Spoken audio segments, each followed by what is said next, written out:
बीच साड़ी हमार खिंचता मुदैया तने बता दो कहाँ बारे कन्हैया।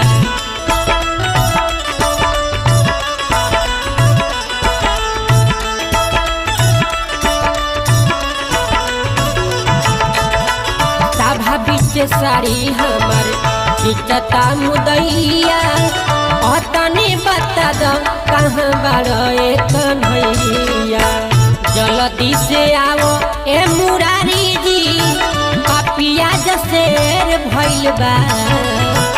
जल्दी से आओ ए मुरारी जी पपिया जसेर भइल बा। लेके चक्र सुदर्शन भाव